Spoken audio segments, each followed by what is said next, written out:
Okay, welcome everybody to this terrific session with Nils Karlson, who's visiting the Hoover Institution as we speak. I think he's in the Hoover office, which looks very authentic. So thanks for that, Nils. And Nils was the founding president and the CEO of the Ratio Institute in Stockholm. And I see he has written 25 books, which is pretty impressive, including the one he's talking about today, which is Statecraft and Liberal Reform in Advanced Democracies. That's the book. I'll hold it up. Some of you ordered it, and I see it's in the back of Neil's bookshelf over his right shoulder. But we have going to use slides, which appreciate it, which gets into a lot about what's happened in Sweden and Australia, which is really important case studies about how we move ahead, especially in these very difficult and trying times. So I see John Cochrane, my co-host, is here ready to go too with lots of good questions. And Nils, thank you so much, but the floor is yours. Okay, thank you so much. Pleasure to be part of this and welcome everyone, of course. So the question I'm interested in here is something that I think all of us care about. We all have strong opinions about what the government should do, and also what the government should not do, of course, But my question is not really that, it's more how to do it. How can we promote our own ideas and the policies that we favor? So that's my question, and I will try to share some slides here.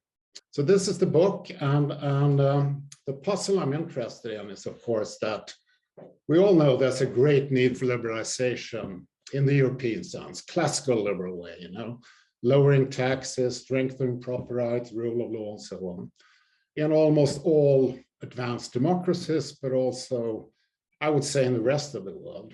I actually presented this book at the course in Guatemala a couple of months ago, and I think it's applicable to other countries as well. So the question is, how can we promote reforms? And is it possible to formulate a general theory of what I call modern statecraft? What I do in this book is basically I'm trying to formulate a new theory about statecraft, liberal statecraft, based on kind of survey, a synthesis of existing research of institutional change, and using case studies of Sweden and Australia to test these theories and also to develop the theories. So that's what I do. So statecraft is an art, it's not a science, but I define it to govern a country well, meaning well to implement welfare-enhancing institutional change. That's how I define reforms. And most often, as we know, it's equivalent to classical liberal statecraft in that sense. Policies that increase liberty and make society more free. The problem is, of course, as Milton Friedman was mentioned here, I think he actually wrote a book with the title, The Status Quo Bias or something like that. But we all know there are very strong, reasons why reforms don't happen. So it's the standard public choice theory, of course, with special interests blocking everything. Public good traps where, the really good liberal reforms are good for everyone, like free trade, rule of law, and so on. But it's hard for any specific interest to favor these public goods that freedom involves, actually. Then we have all these cognitive biases, negativity biases, anchoring, and so on. But also, I would say, mental maps that, bring us into ideational traps, ideas, ideologies about how society will work. I shall come back to this later. Then we have the question, of course, which I think is extremely important nowadays, how media, public opinion making, and so on works. So you may be familiar with the work with Nella Neumann of the spiral of silence. It's costly to tell the truth. There's social pressure to uphold public lies instead of private truths, as Timo Koran argued. And I would say it's especially difficult in democracies and welfare states where you have all kinds of special interests guarding their own subsidies, privileges, and so on. So the case of Sweden, I come from Sweden. It's an example of these universal Nordic welfare states. In the 70s and 80s, the Swedish model was in its top, I would say, extensive transfer system, large public sector, public production, public monopolies of welfare services, all kinds of regulations, progressive, extremely high income taxes, 70, 80%. This model had gone into problems in the 70s, but everyone loved it. It was caught in a kind of idea trap that I mentioned here earlier. Australia, a very different kind of welfare state, selective Anglo-Saxon type of welfare state. They had something they called Australian settlement, their special way of well, their idea of what a good society would look like. Only people from Northern Europe, from the UK, could come to Australia. They had a very regulated economy, industry protection, all kinds of import quotas, tariffs, and so on.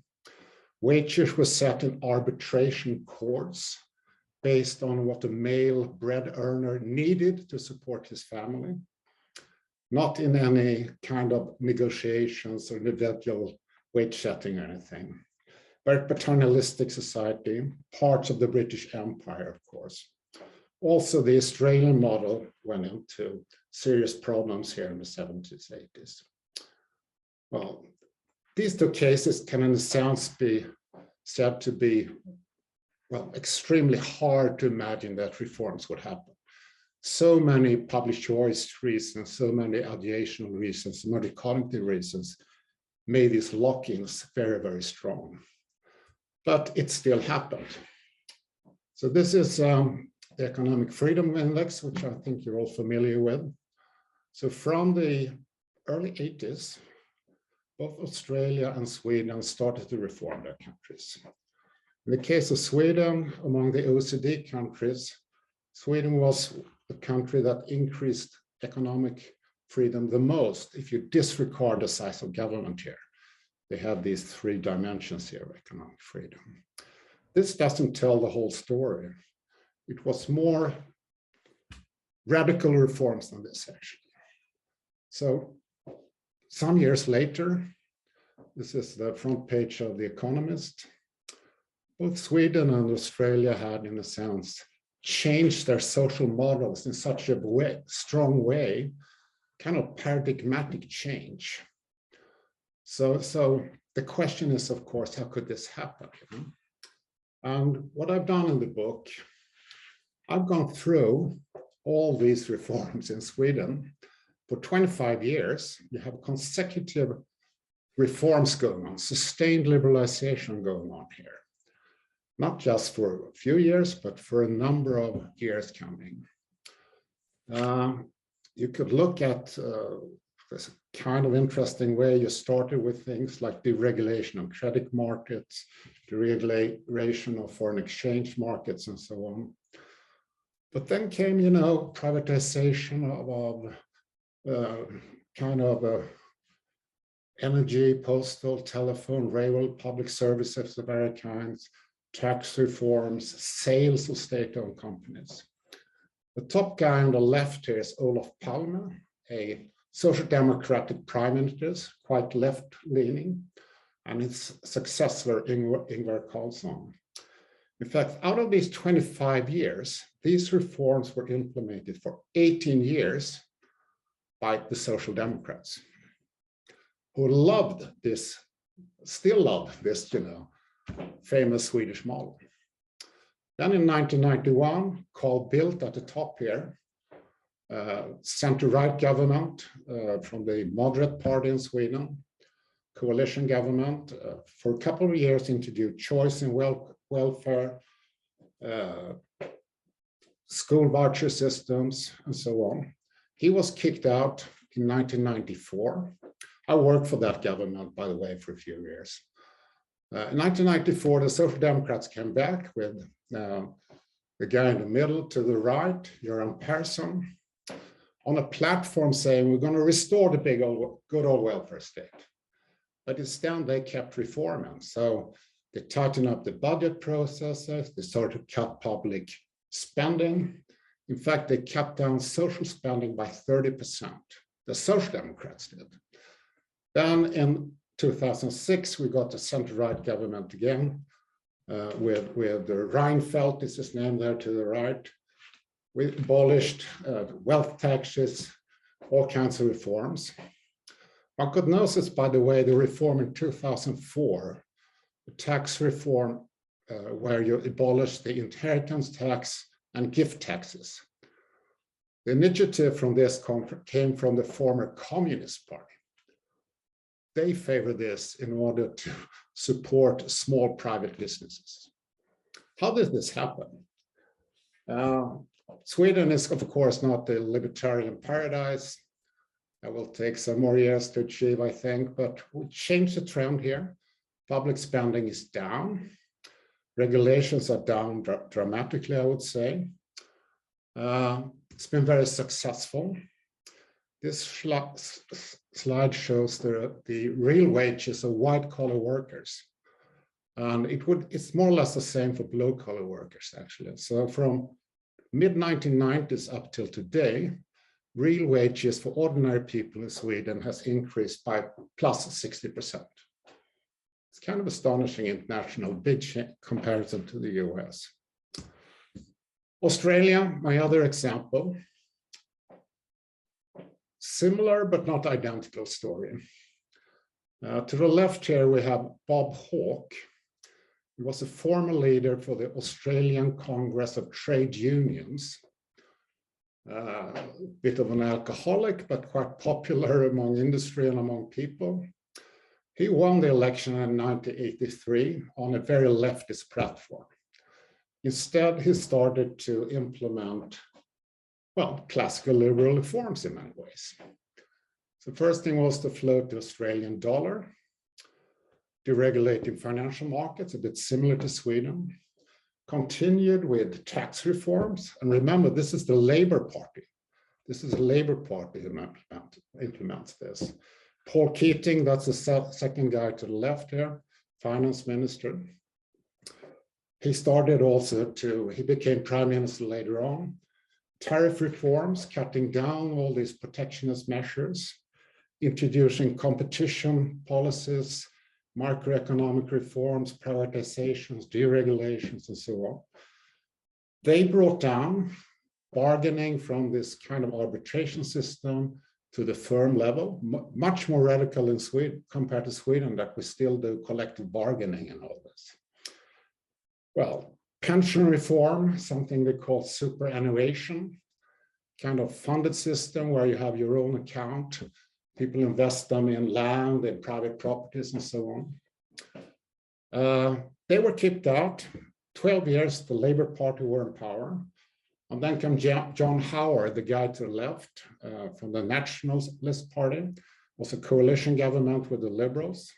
I went down there, by the way, and did interviews with all these people, lots of expert scholars and so on.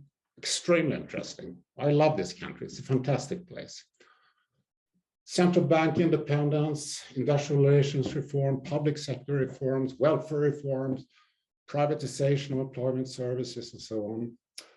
And in fact, in 2002, Australia had no public debt. So they had consolidated the fiscal system completely.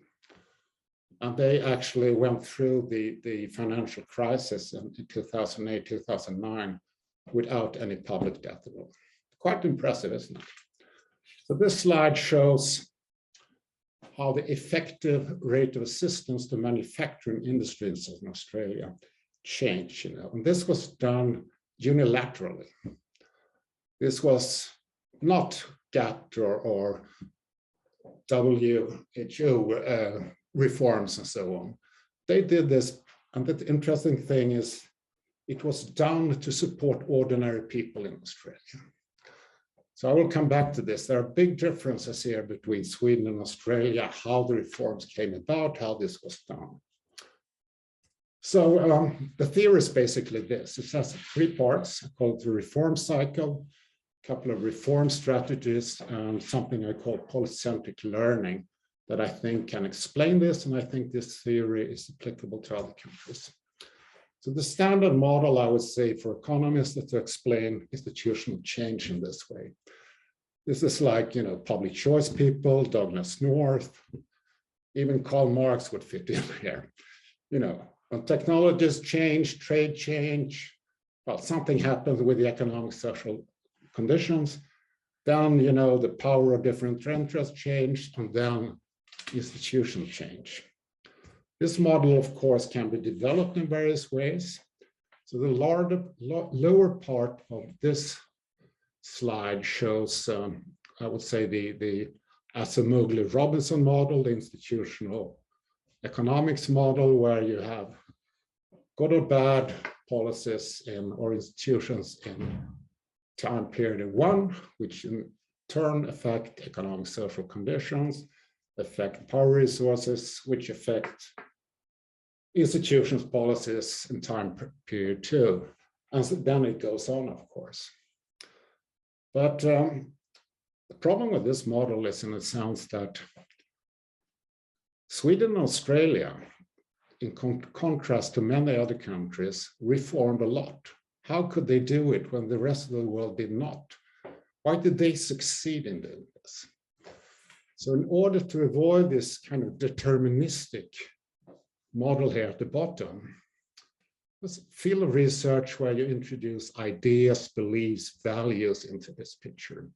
Even Doug North was into this, He has this paper with Desai where he discusses the role of how ideas, beliefs shape the interpretation, if you want, of the existing economic social conditions.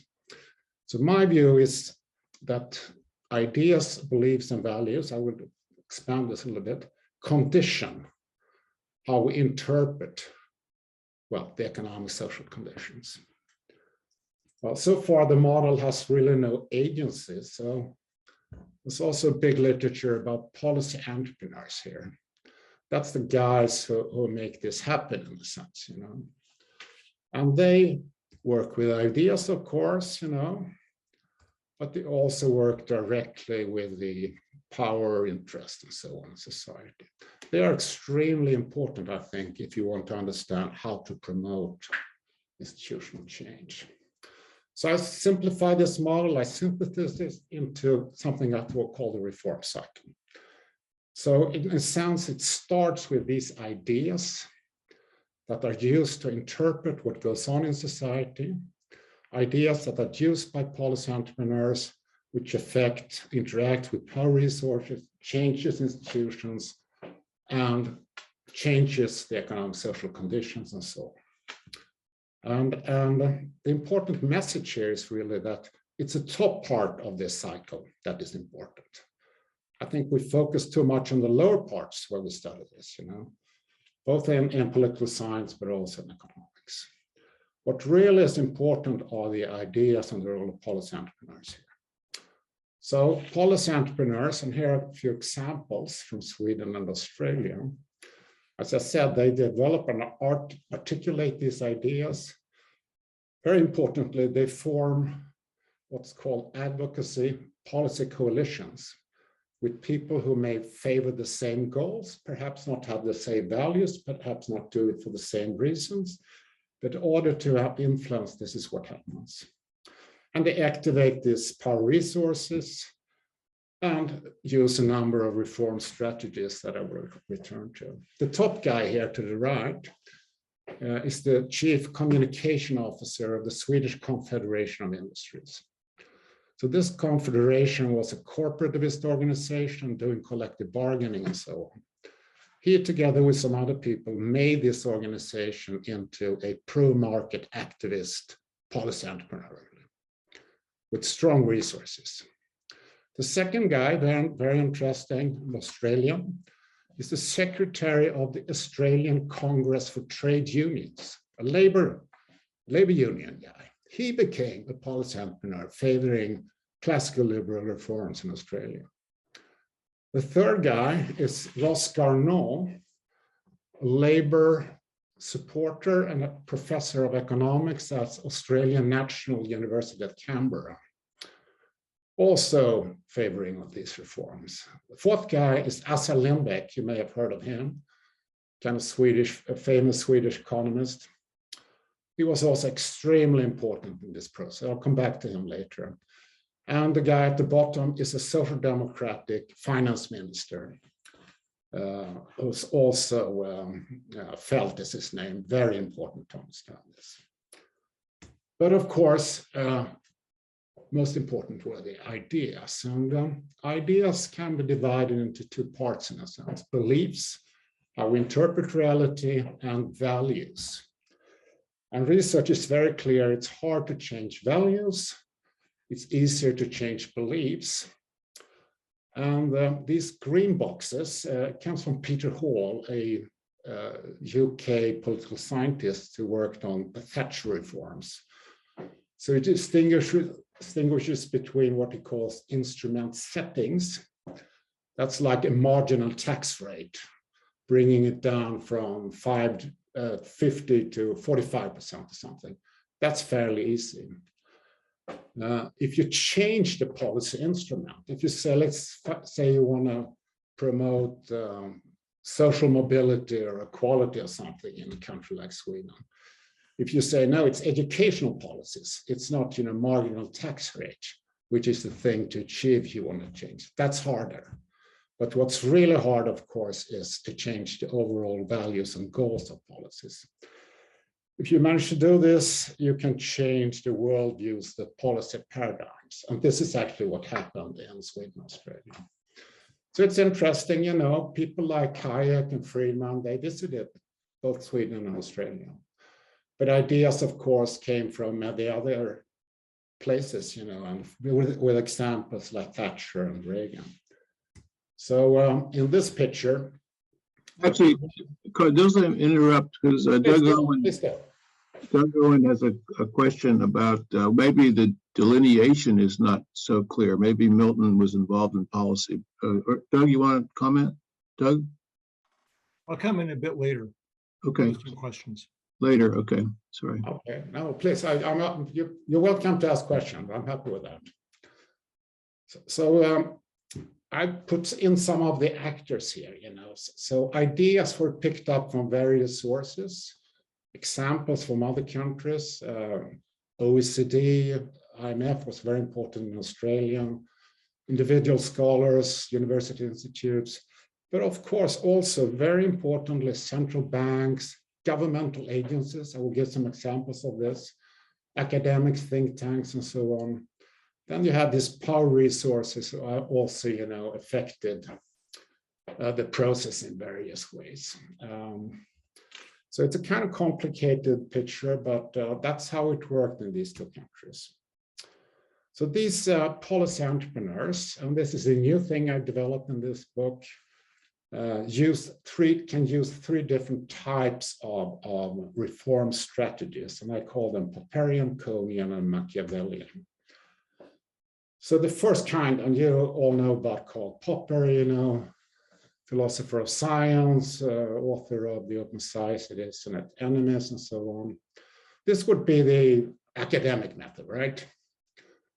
Publish new results, do new research, experiments, whatever, argue rationally, participate in public discussions, don't believe in really the large-scale reforms, do incremental, piecemeal social engineering, and don't be too strong about beliefs and stuff like that. It's more about these practical measures. This turned out to be important. You have to do the right thing, of course, but now this is a strategy. Can you use this to influence policy? And it turned out this is not the most important strategy. Way more important is what I call the Konian strategy. Thomas Kohn, you all know about as well, logic of scientific revolutions, policy paradigmatic shifts and all this, So here is a different story. Use the windows of opportunities when things are a bit open. critical junctures. Don't focus on these hard facts and so on, rational discussion, but focus on something that really is striking, examples, policy failures, and try to change the narrative, the rhetoric, the frame, how to think, and redefine discussions and agendas. This kind of paradigmatic shift turned out to be very important in both countries. We can return to this. It's hard to achieve, but I think essential. I would say this is the most important strategy if you want to promote classical liberal reforms. The third type of strategy was extremely important, especially in Sweden. So this is something that liberals are not so good at. I think the left and the conservatives are more onto this, but it turned out to be extremely important. I think it's important for all of us, So obfuscate, lower the visibility, index things, mask things, delay consequences.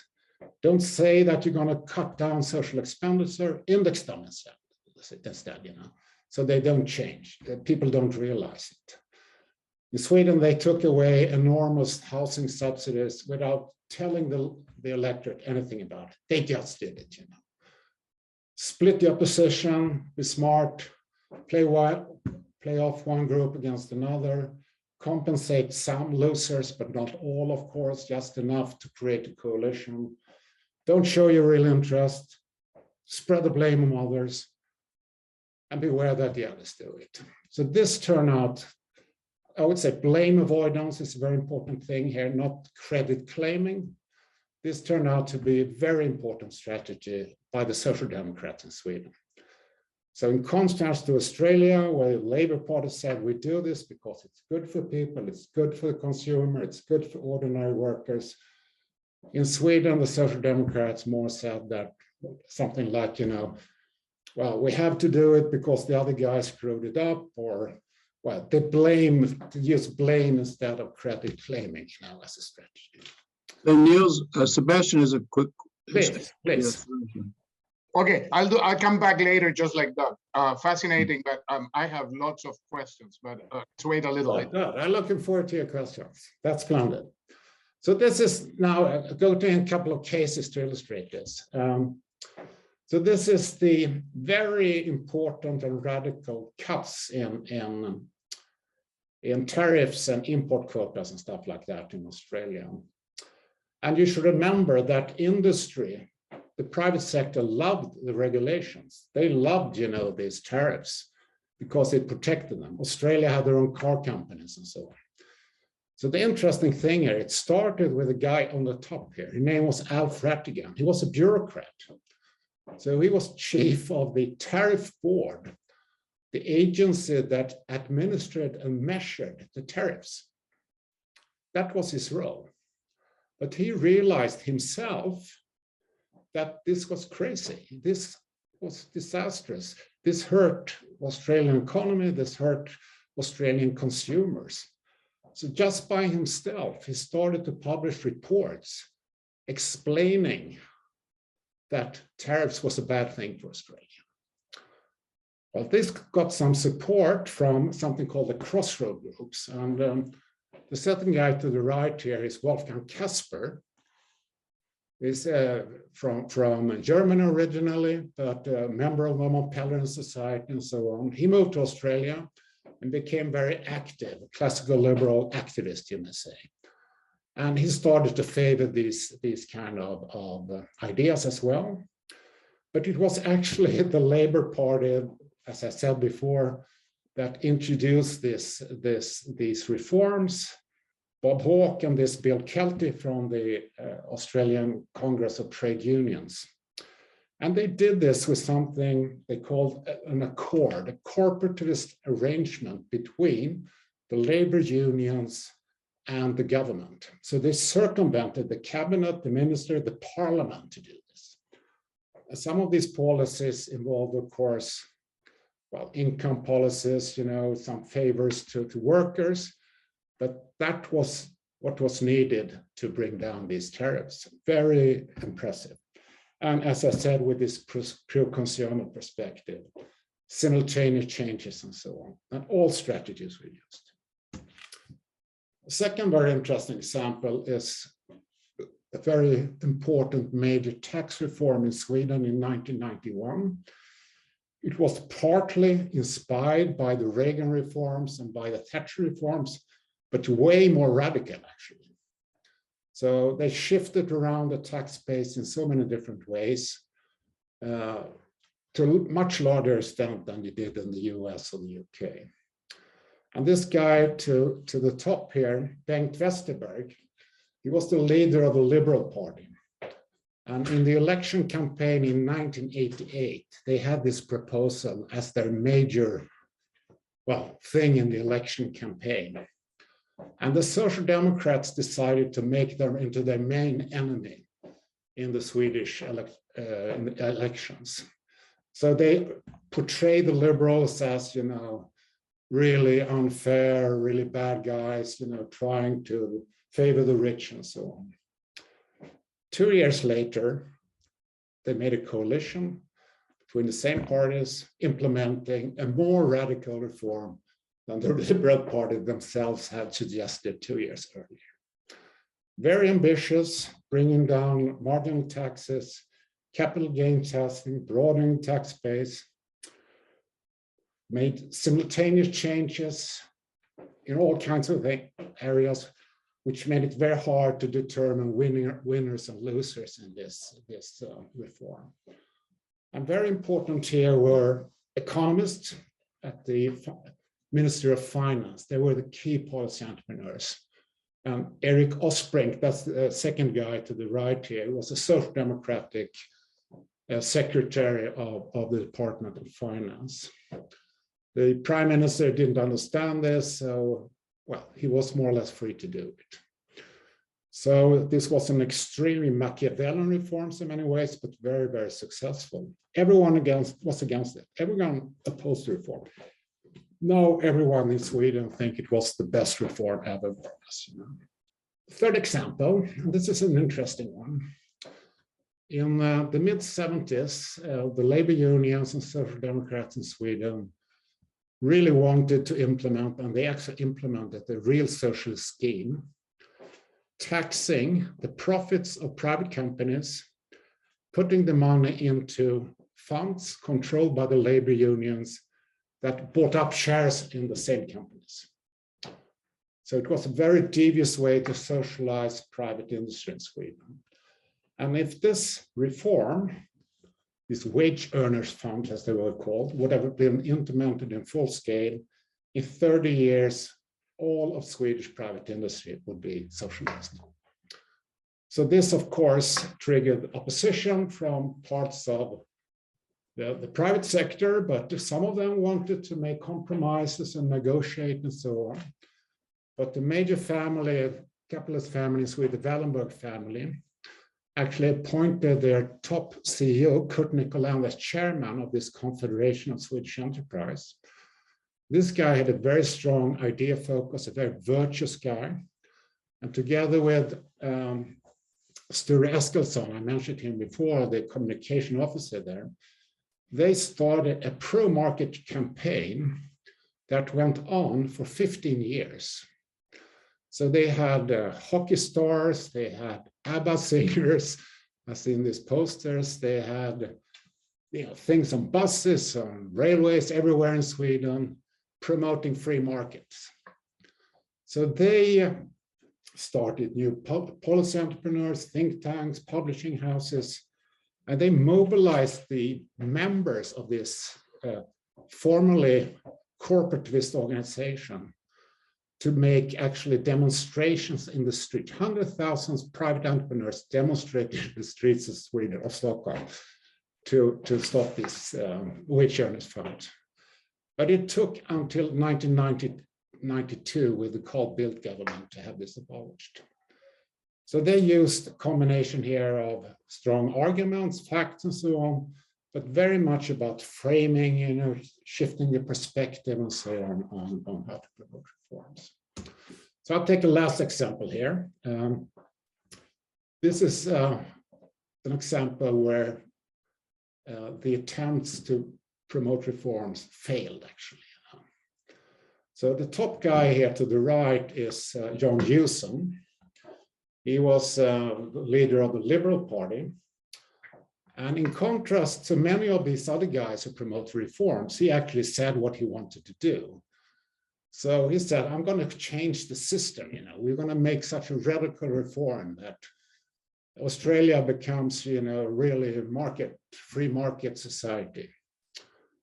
And he called this the fight back, That failed completely, Ordinary voters, middle-class voters did not grasp this, couldn't understand this. They thought it was too radical. The second example is this Paul Keating, the former finance minister, but later on prime minister of Australia.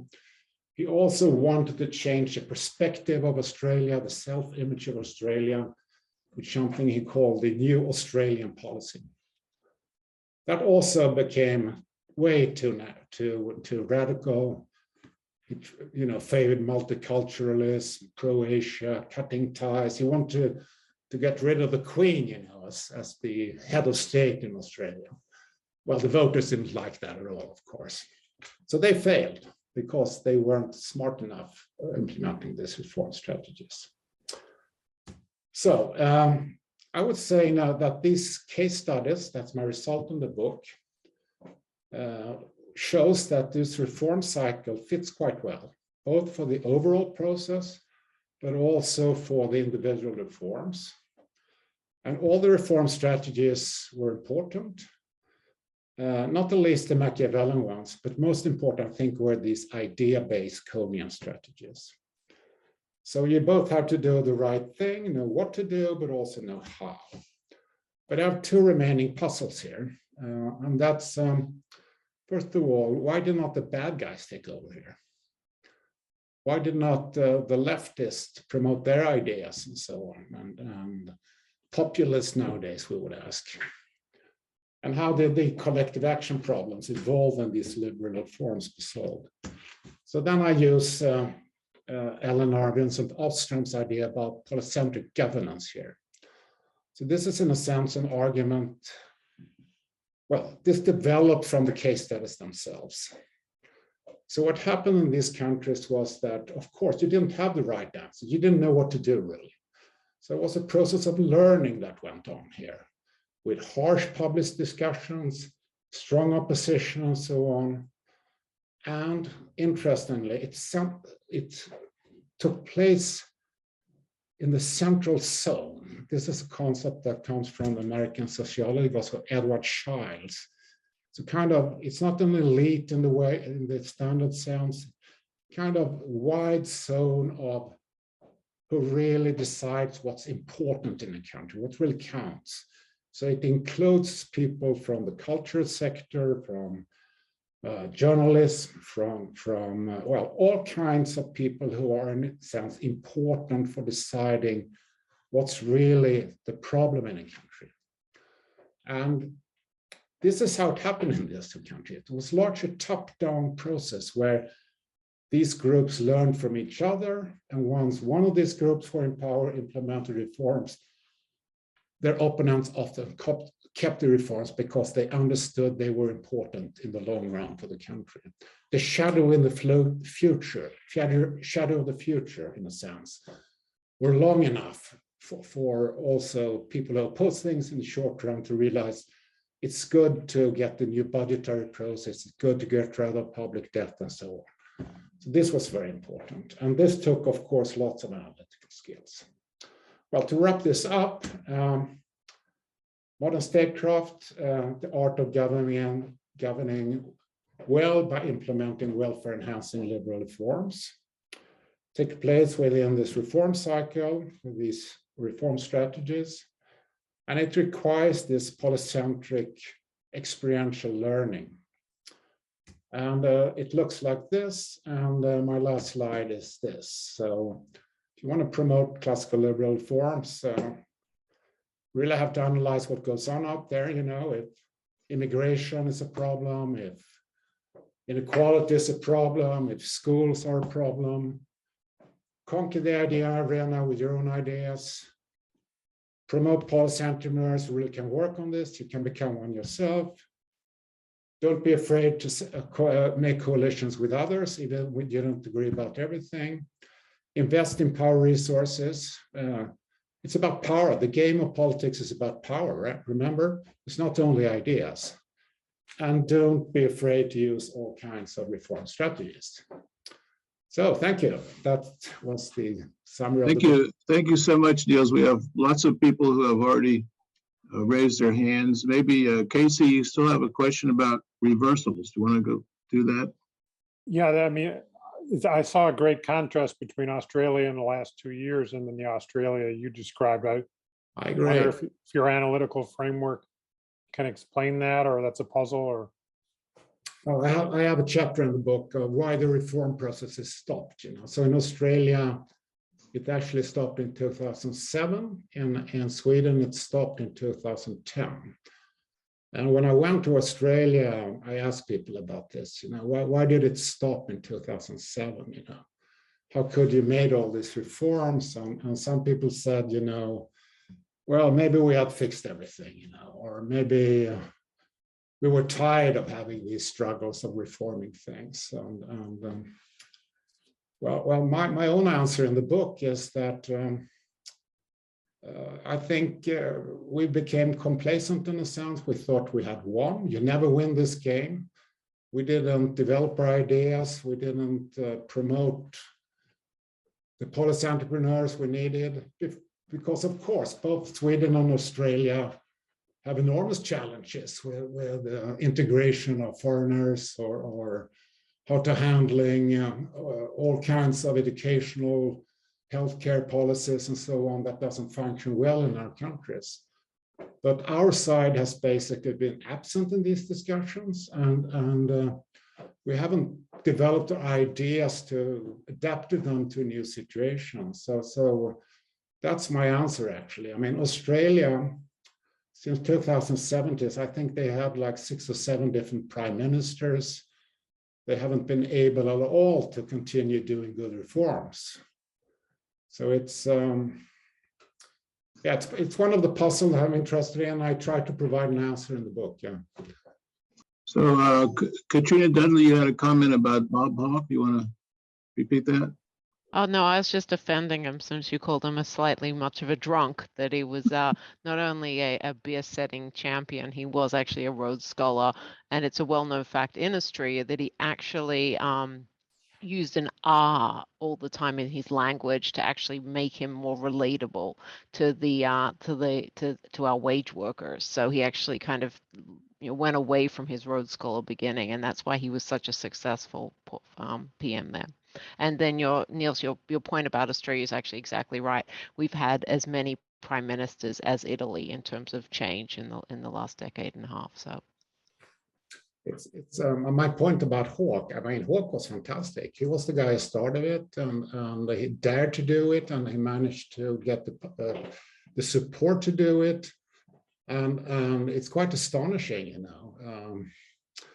that he managed to do this. But people trusted him, both I think in the labor and the labor union parts, but also within industry. So it takes those kind of leaders sometimes. But I must add to this. I mean, my story is not about political leadership, really. It's more about this process. Individuals matter. But it's more this central zone idea about this polycentric learning, experiential learning thing that I think is important here. Big leaders is not the answer, but he was important, surely. Doug Irwin, I think you're next, Doug. Sure, thank you for the very interesting book and presentation. I agree, ideas matter a lot, but of course there are a lot of bad ideas out there too. So the question, of course, is the balance. My question is more on partisanship and how good ideas manifest themselves, because what's striking to me is that we sort of sometimes think that the right has sort of pro-market views and left-leaning parties are sort of statist and what have you, but a lot of the reforms are introduced by parties on the left, as you point out. Australia was the Labour Party. New Zealand, which went even further than Australia, Labour Party. In India, the Congress Party, which had introduced the license Raj, also dismantled the license Raj. In Vietnam, talking mainly about trade reforms here, but was the Communist Party that abolished import quotas and state trading overnight in 1989. And even in the US, although there was percolation of deregulation under the Ford administration, it was really the Carter administration that really pushed things through. So do you have a view on which political parties are receptive to these ideas, market ideas, and under what circumstances they are? That's one of the puzzles, isn't it? It's I think in Sweden you had a group of well, it was called the Social Democratic Economic Group. So it were made up of professors of economics who were social democrats, you know, and they got good jobs at the finance ministry, and they form, you know, economists sometimes form what's called an epistemic community, sharing ideas. Most of them were, you know, neoclassical economists, of course, but they tended to be very influential for the Social Democrats in Sweden. So they started to implement reforms in a sense to save the good old bad Swedish model, right? But they started the process where the model itself unraveled and changed into something that's quite different, you know. In Australia, it's and in Sweden, you know, the business sector was very important. The Swedish Confederation of Industries were extremely important in Swedish case. In Australia, they weren't, you know, they were actually opposing some of the reforms because it was the Labour Party that favored these pro-consumer, pro-ordinary people understanding why liberal reforms were important. So I think, you know, in general, it doesn't matter what parties call themselves. If we can bring our ideas, pro-market ideas, ideas that actually promote welfare in society, I think it's possible to convince people from various kinds of parties to implement them. And sometimes, you know, right-wing parties are too much tied up to big business, and it's too much about, you know, capturing regulations and all this. So it all depends on the situation. I don't think you can give a general answer about left and right or whatever. And now we have this populist dimension that goes the other way, I think, you know. So I don't have a really good answer. It's the important thing is to get the right guys to get the ideas. That's the challenge. So Sebastian Edwards has another example from the Southern Hemisphere. Thank you so much, Nils. This was really fascinating and very, very useful. So I have a few comments and a couple of questions. I'll try to be as brief as possible. I, of course, love the idea of the policy entrepreneurs. It's a concept that's been around for a while, and Jorge Dominguez called them the technocrats in his work on Latin America quite a few years ago. And I think that of all the policy entrepreneurs in the world, the most successful, the most important, the most impressive were the Chicago boys in Chile, and the impact that they had throughout Latin America through other entrepreneur groups, including the Swiss Club in Colombia, the Mediterranean Foundation and Domingo Cavallo in Argentina, the MIT Stanford group in Mexico, Pedro Aspe, Guillermo Ortiz, and so on and so forth. So I think that it really is very important that point that you make. Now, the Chilean case is very important, I think, and it fits in some ways in your model in the following way. Of course, the reforms, the ideas came from Milton and Chicago. The policy group was the Chicago boys. They were implemented during a dictatorship. So that takes you completely away from your scheme. And then democracy comes back 17 years later. Yeah. The people who are put in place have been tortured and exiled by the military. And instead of changing, they buy into the system. And they deepen it, and they perpetuate it, and they expand it, and for another 30 years. But then we become complacent. And your question towards the end, why isn't that the bad guys take over? Well, in Chile, they have taken over. I know. Now there is as you probably know, a constitutional assembly, which yesterday approved in the first round, is not final, to nationalize all minerals in Chile.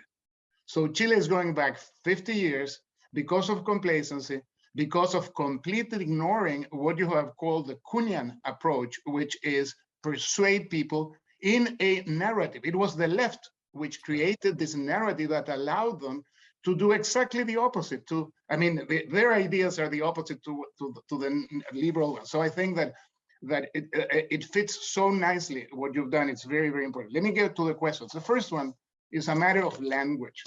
Why haven't you used the word or the term neoliberal? I know that we don't like it, but it's there.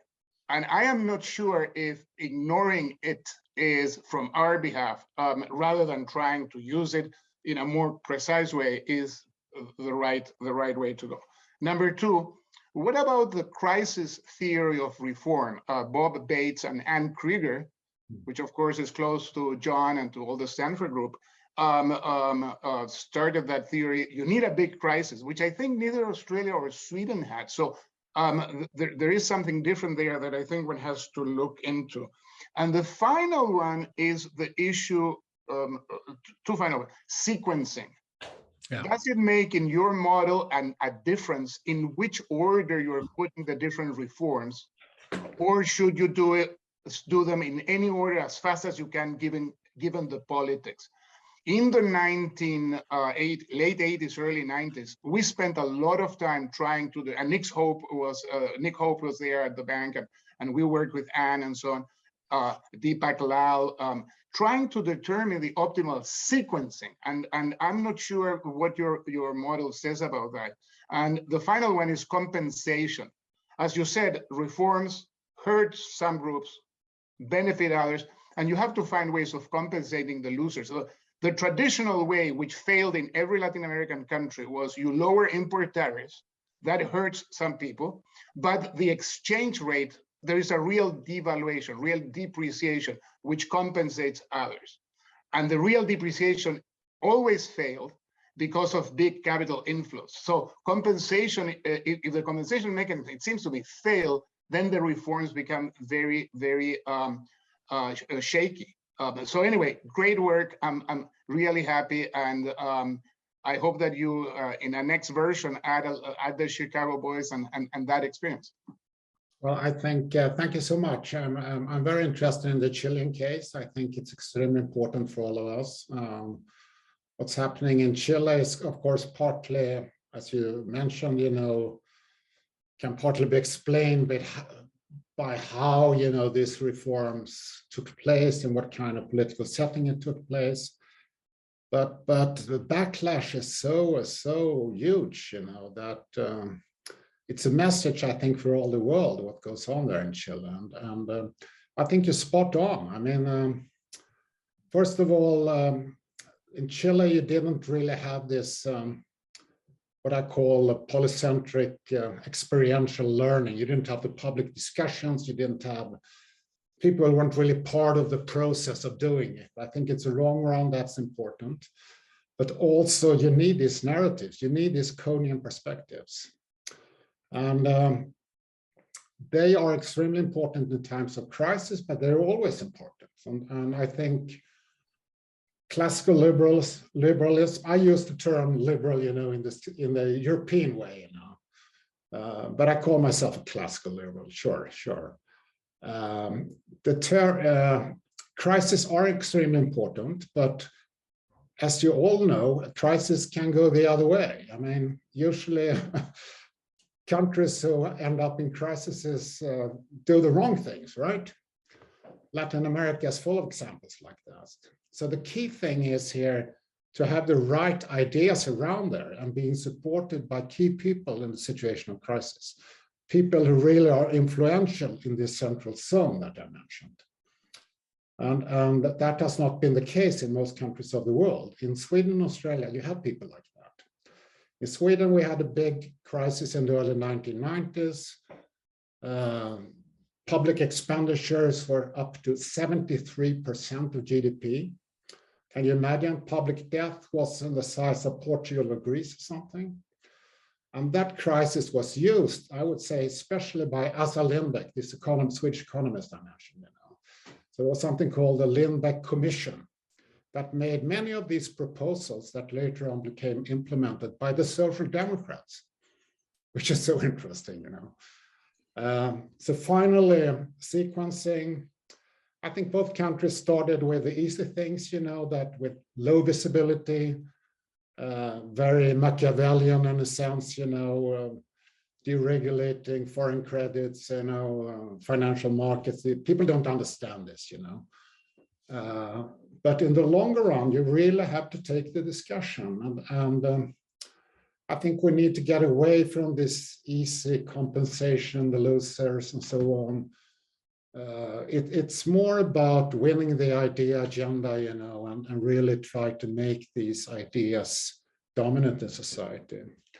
And ending with, I'm afraid the term neoliberal has been captured, and I'm not sure it's worth taking the fight to bring it back. So I think we should use classical liberal or just liberal and try to develop our own ideas and visions about what a good society, a good liberal society looks like, Well, Nils, we haven't really worked on that, lots of more questions are coming. So Barry Weingast is next on my list. Barry? I wanted to follow up on something Sebastian said, because I think it's really important. By the way, this is really fun. I think you can see the excitement, Nils.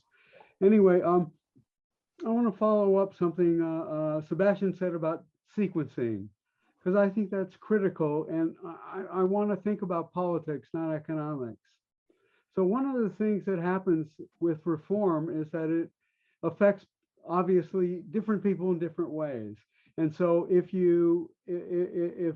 what you do as the first step is you hurt your own constituents as a politician, then you're probably losing at the margin the people that support you. And so as a first step, you need to do something that increases your constituency, not decreases. Yeah. So for example, in the United States in the late 70s, airline deregulation. Breyer, before he became a Chief Justice, suggested to Robert Kennedy that he start with natural gas, and he says, no, that won't work. That'll hurt everybody in New England, including Massachusetts. So they chose airline deregulation instead. So that's a really important. And if you look at China, China does this all the time. So the first thing China does in reform, right, is agricultural reform, which allows people, 200 million, people to be better off very quickly in 2 or 3 years, right? Grain production doubles in 2 or 3 years there. And every step along the way there is do no harm. So when they start affecting the state-owned enterprises, they don't hurt the people that are working there. Same thing with the reforms, on and on and on. Anyway, that's you understand the point. I have a section in the book about something I call strategic reforms. So I think this captures this idea that you should really try to implement reforms that, in a sense, promote other reforms. I will give one example that's, I think, known to many of you is the Thatcher Reform, when there was a lot of public housing, rental housing in the UK, and Thatcher decided to prioritize those apartments, so people own their own apartments instead of renting them. That, of course, changed the perspective of how they looked at things. Absolutely. They continued to vote for the Conservatives. In Sweden, you have an interesting part of the Swedish pension system. We had this big pension reform in 1997. And it's two parts of it. This first part, the major part of the pensions, public pensions now, comes in a system that's balanced. So it's not a pay-as-you-go system anymore. It's a system where every money you earn through your life goes into your pension. And it's dependent, of course, of the productivity of the Swedish economy. And the voters understand this. We have to keep up productivity of the Swedish economy to get good pensions in the future. But you also have a second part inspired by the children reforms, pension reforms, actually, where you have a small funded part of your pension that is decided by yourself. But in contrast to Chile, you can invest your money anywhere in Apple or whatever, all kinds of funds that's available on the global stock market. And that has made the Swedish people extremely interested in investing in stocks, So a very large share of ordinary people, workers and so on, have money on the stock market in Sweden. And that kind of reform is strategic in the sense that people start caring about the economy, about investments, about the growth of companies and so on in a very interesting way. So I think you're completely right, but these strategic reforms will not look the same in all countries. It all depends on the circumstances you're in and so on. Sure. Okay, so John Cochrane, you're up. This was great, but of course, you mentioned the failed reforms, which I think is great. To understand cause and effect, we need to know not just the successes, there's a selection bias, and also the times when it goes in the opposite direction, that where the socialism come from. That's especially important because we are living in an opposite moment right now, and they seem to be following many, many of your ideas. Sadly, being right doesn't seem to have much influence on winning the ideas. Now, of course, Hoover's motto is ideas in defense of a free society. So the fact that ideas, what the elites, what the chattering elites say and how they think matters is, I think, deeply important in what you said. But right now, the progressive left has in fact captured that. Now it's not so much by being right, but by capturing all the institutions, by threatening people with ruin who disagree.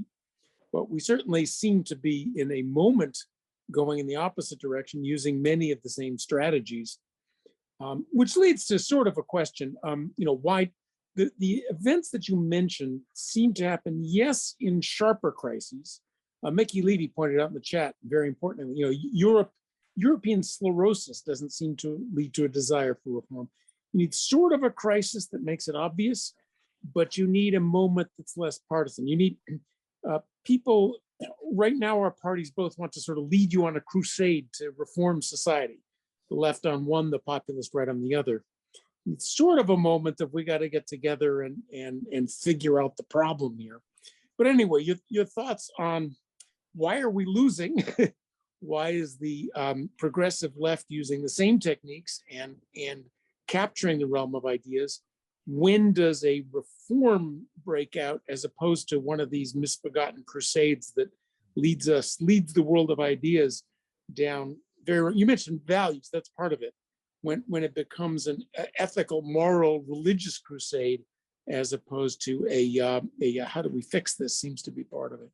Well, a couple of comments. When I did this book, it's a book about developing a theory. So this theory needs to be tested by more cases and so on. But my plan was actually to have Argentina and Portugal there as cases as well. And perhaps I should do that in the future. But it took a lot of effort to do, especially the Australian case. Swedish case I know quite a bit about myself, but. To really understand what goes on in another society, it's kind of hard, and very educational. So there is a selection bias here, of course. But if you want to develop theory, I think to have these kind of deep loading cases is very interesting. So what's my view? What's happening in the US, and I would say all over the world, is that it's not really about left and right in general. It's about freedom contra populism in a sense, and populism tends to be authoritarian in the long run, and you have left-wing populist parties in Latin America in particular, and parts of Europe. You have right-wing populists in the US and many other parts of the world, and they use that's what I'm doing at Hoover. trying to do a new book on what I call the future of liberty and the end of populism. and the end of populist part concerns the ideas of populism. So what they do is that they really want to promote polarization, right? Want to take one group against one another. And it's grown out of, in my view, out of multiculturalism, identity politics, the left-wing project, and it has moved into a right-wing project in many countries as well, where you have mass populism. And they are very, very good at using these kind of strategies. They don't really have ideas about what to do, none of them really, apart from restricting things, controlling things, decreasing liberty, freedoms in many very different ways, you know. And we really have to take this fight, you know, we have to fight back here. And I think the key circles somewhere around our ideas and how to promote them, you know. How can we develop our ideas to get out of this, I think, extremely problematic situation that all over the world are moving, you know. It's not only the US that is problematic for these left-wing policies and universities and now in the public administration, but it's all over, and the right is not much better, to be honest, you know. So Nils, let's have Bob Johnson ask a question. Yeah. There's still a few people. Bob? Sure. Sorry. Yeah, Nils, thanks. This is really terrific. I know the Australian case very, very well, lived through it and knew all the characters, the characters that you put up on the screen. And, you know, one of my observations was you mentioned the talented group of economists at the Swedish Ministry of Finance. Yeah. And there was a very, very talented group of Australians in the Australian Federal Treasury, economists, bureaucrats, civil servants. That may be interesting as a common thread between both countries. And then at the bank, at the central bank. Federal. And at the central bank, at the central bank, but especially at the Treasury. And I think this, you know, ability to craft a narrative that's persuasive has been mentioned, and that was critical. You know, they were all good at that. Hawke, Keating, and Howard as well, and it's been lost by the recent turnover in prime ministers. And of course, we remember Reagan was the real classics who was skillful at crafting a narrative and being persuasive. And so those elements of idea generators, perhaps even in the civil service, maybe that's never coming back, and a persuasive in a narrative politician at the top are a couple of interesting features. I really enjoyed it. Thank you. Thank you. So Athanasios, you have your hand up or question? Thanks, John. It's really about Europe, and in Europe, of course, the success of Sweden is recognized, and there is some benefit in Europe that's not available in the United States. For example, in that you have technocratic institutions, you have the European Commission, you have a lot of people who would like to promote Sweden-style reforms. They've been talking about it for years and years and years in the European Union context, and it doesn't happen. And given this work on Europe, I wonder if you if you can point, what are the obstacles? What is the advice you give? And it's so many people would like to push this. I mean, I personally experienced this a decade ago, and at meetings like Anders Borg, the finance minister of Sweden, he was giving some of the best ideas during the crisis, but just they were going nowhere, just ignored. Best ideas alone don't work. What's your suggestion about how to make progress?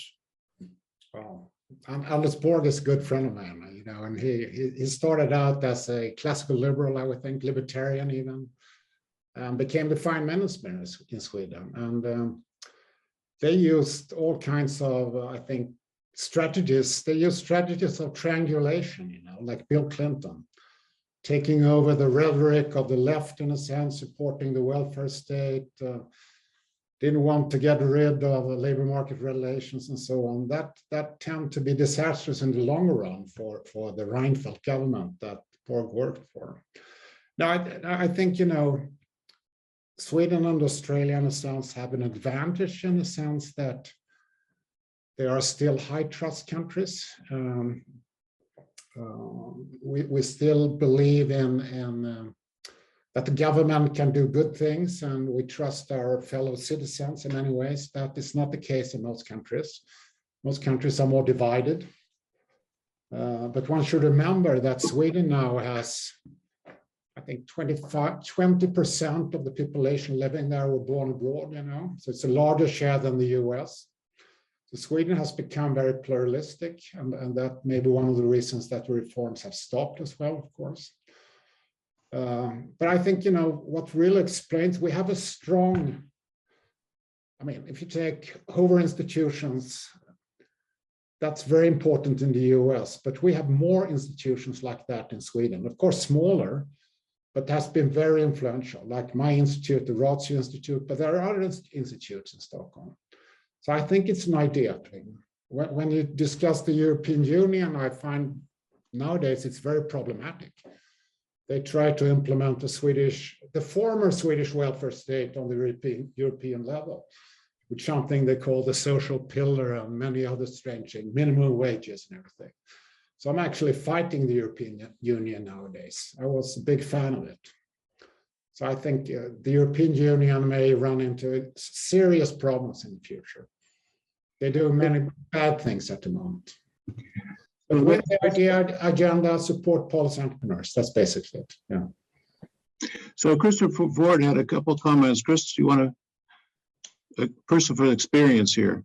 Sure. Yeah, my apologies. Actually, I was curious, especially building upon some of what we've heard before. You know, given the discussion a few minutes ago, pointing out the degree to which the policy entrepreneurs these days in these areas do seem to be of the left rather than of the sort of classically liberal freedom prizing community.